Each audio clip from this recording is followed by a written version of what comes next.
এখানে নিয়ে নিয়েছি মুসুরির ডাল, আর আছে রসুন, কাঁচা লঙ্কা, আর আছে আদা। এগুলো বেশ সুন্দর করে পিষে নেব। একটু দানা দানা ভাব যেমন থাকে ওরকমভাবে পিষতে হবে, কেননা বেশি গুঁড়ো করা যাবে না।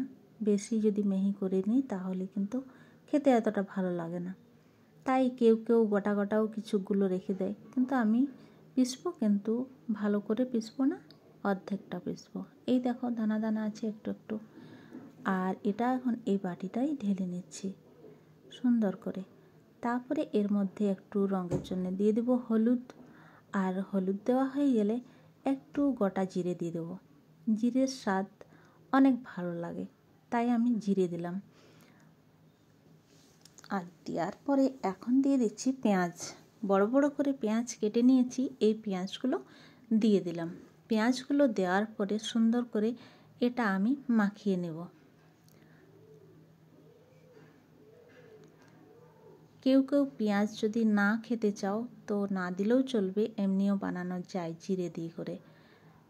তো আমি দিয়েছি এখানে পেঁয়াজ, আর সাথে দিয়ে দিচ্ছি লবণ। লবণটা নিজের আন্দাজ মতো দিতে হবে। আর দিয়ে তারপরে এখানে তেল গরম হতে দিয়েছিলাম, মাঝারি আঁচ আছে। আর এখানে আমি এগুলো দিয়ে দিলাম, আর সুন্দর করে কিন্তু ভেজে নেব। যতটা সুন্দর করে ভাজবে ততটা কিন্তু মুচমুচে হবে খেতে। তো হড়বড়ি নেই কোনো, ধীরে ধীরে করে ভাজতে হবে মাঝারি আঁচে। আর এই দেখো আমার কিন্তু সুন্দরভাবে ভাজা হয়ে গেছে।